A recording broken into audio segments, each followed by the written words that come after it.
Hello, everyone.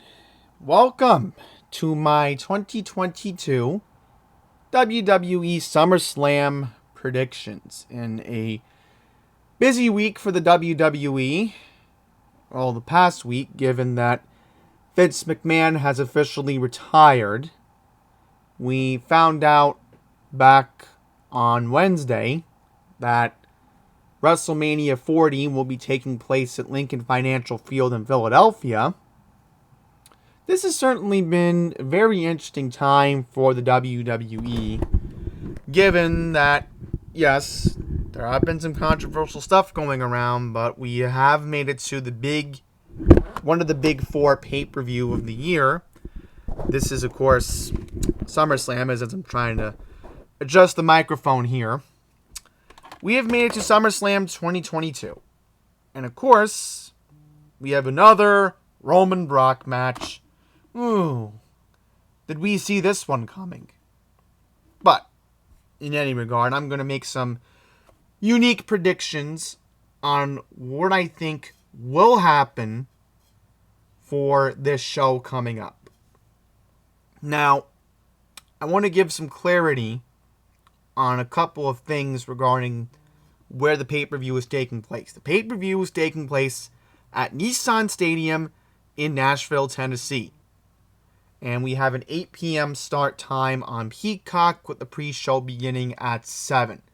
Now, I won't be watching live because I have a committed event that evening in Long Island, so I will not be watching live, of course. But in any regard, I'll probably try to catch up on it maybe on Sunday before the NASCAR Cup Series race in Indianapolis. But yes, let's get into our card. So the way I'm going to do it, I'm going to go from bottom to up. So let's start with the bottom, because that's how I think I can organize the situation here.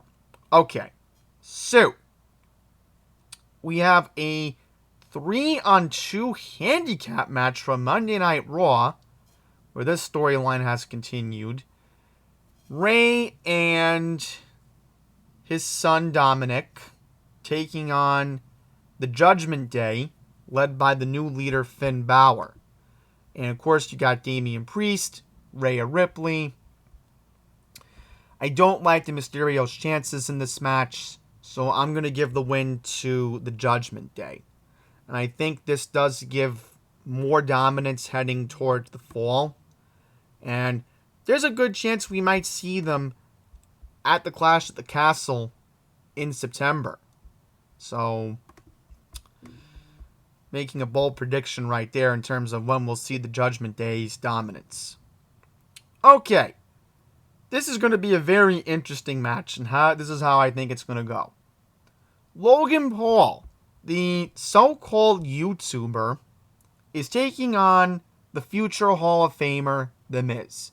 And if you hate or like The Miz, certainly his resume in the WWE has given him the attributes to go into the WWE Hall of Fame one day, and there's no question about that, for being the 2-time Grand Slam champion that he is, given that he's always been a consistent worker in the WWE, whether he has not been a champion. But in terms of Logan Paul, this is his first match. He's taking on a veteran that basically now has been the dominant force in the sport for many, many years. Miz has always worked good matches, and at the end of the day, The Miz is going to be the one who hits the skull-crushing finale, and he ends up beating Logan Paul. And I know there's going to be a lot of boos in Nashville, and I get all that, but as I've said, this is Logan Paul's first match. What makes people think that he's just going to beat The Miz? No. Miz wins. Do we see another rematch in overseas in September? Maybe, just to fill the card, but sorry, Logan, you're not beating The Miz the first time around. Not happening. I'd be very shocked. Okay, next up we have the Raw Women's Champion, Bianca Bellaire, taking on Becky Lynch. And I think this is the last time we're going to see these two fight. Keep in mind, Bianca's from Tennessee. Why would she be dropping the belt in her home state? So I'm going to give Bianca the win. However, I do think this leads to Becky Lynch going to SmackDown. And then eventually facing Ronda Rousey. Because I do think we want to finally see that match happen. I think there's momentum. I understand that maybe Becky being on a bad losing streak doesn't make it look good. But at the same time, Ronda has wanted to face Becky. She has said it numerous times behind the scenes that the one competitor that she's always wanted to face one-on-one was Becky. So, we all want to see that match happen.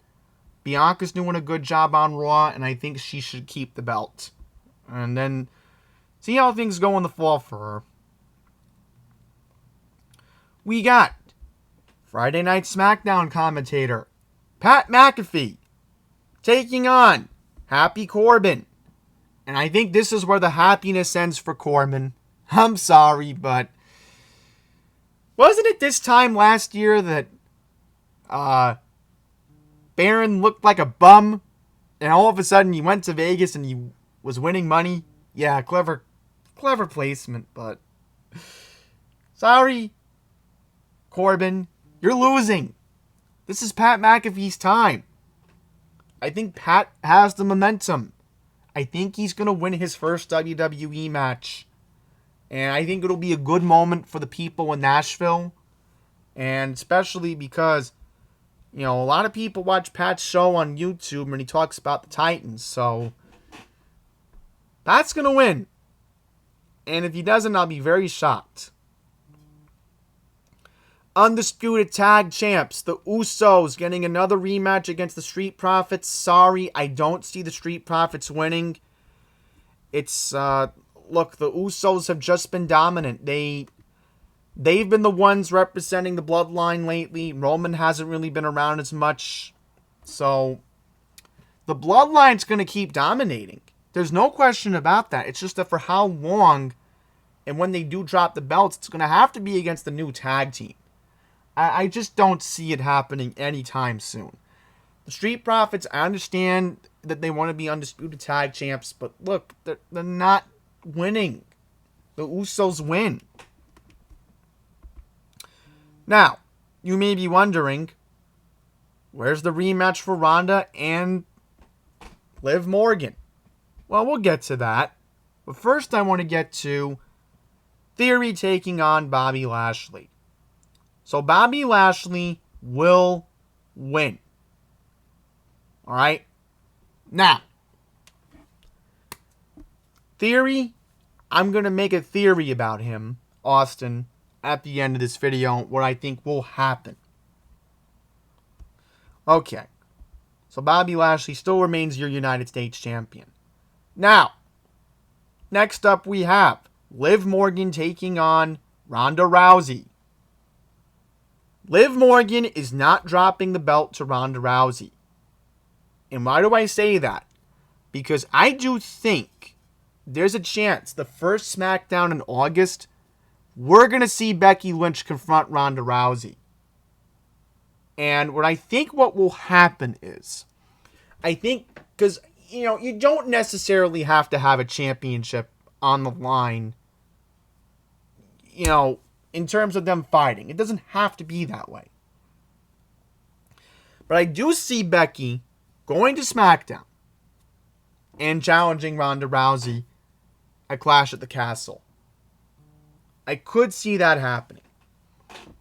But if it doesn't, then I don't know. It can't happen at Crown Jewel, given that Crown Jewel doesn't really favor female competitors with how strict they are over there. So, yeah, it has to happen in Scotland. And if it doesn't, then when will it happen? Okay, last but not least, Roman Reigns taking on Brock Lesnar. Here's how I think it will go. I do think after Theory loses, this is going to be a last man standing match. Both men are going to be down, just like WrestleMania 31. However, Theory does cash in. And this is what I think is going to happen. I think what will happen is Roman is going to make Theory tap out with the guillotine. It won't be Brock. Brock, I feel, will be somewhere outside the ring. Theory's going to beat the you-know-what out of him as Brock and Roman are just exhausted. But somehow, someway, Roman just has enough stamina. He's the strong tribal chief that we all know very well. We see Theory tap out. Roman Reigns still is your Universal Champion. However, here's how I think the show will close. The Randy Orton theme song will be played.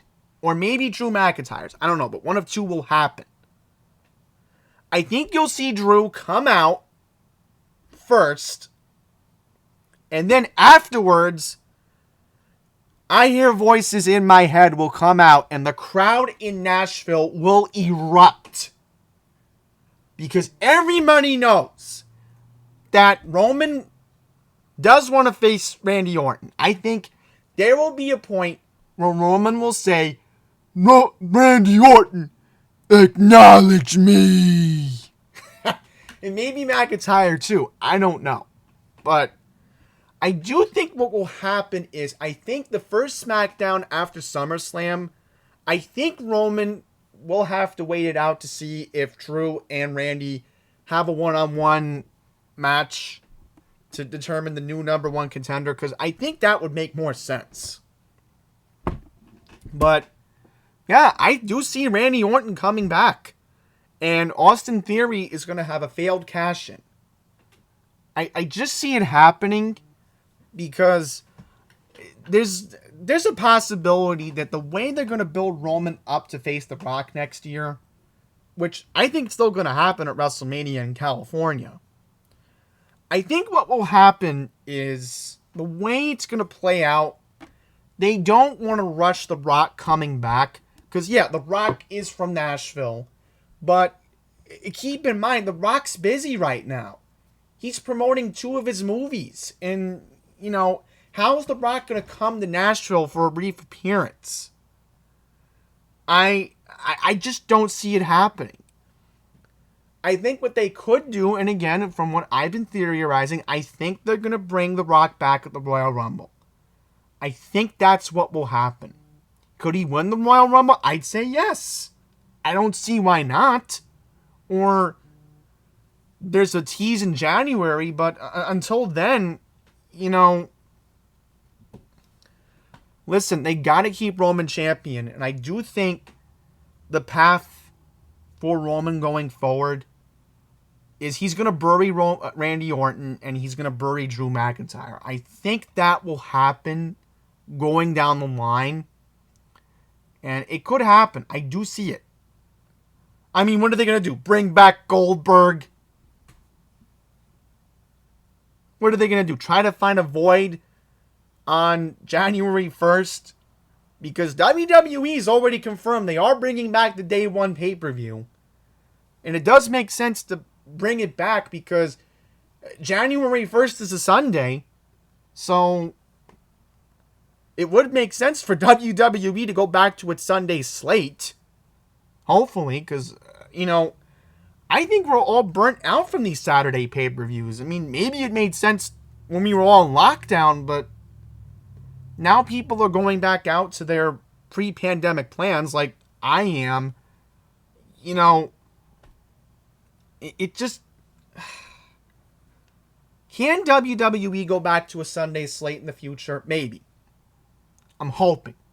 I would love for that to come back. But until then, you know, I don't know. I mean, they're really building these Saturday night pay-per-views on Peacock.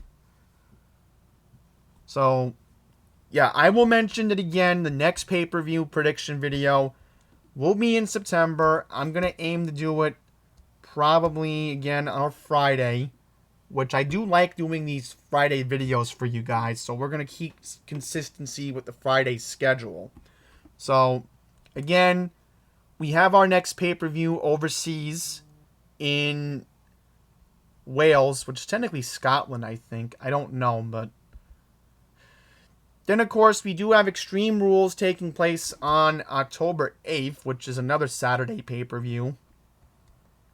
Then Crown Jewel, another Saturday pay-per-view. I mean, they're really building these Saturday pay-per-views. But again, if they're going to have Day 1 coming up, which again, they've already confirmed Day 1's going to happen again. You know, that's how I think it's going to end up. So, that's how SummerSlam will go for 2022. And maybe there'll be a lot of people who will agree with me with what I've been theorizing for this so-called big summer event in Tennessee. But you got to have that big SummerSlam return. And I think Randy Orton is going to be the big return going forward. So that's it, everyone. Remember, pre-show will begin at 7 p.m. Eastern. Main show will begin at 8 p.m. on Peacock if you are planning to watch it live. Again, I won't be watching live because there's a good chance I might not even be home till 10:30, 11 o'clock on Saturday. So, yeah, that's it, folks. Next pay-per-view video will be on Labor Day weekend. So until the next one, take care.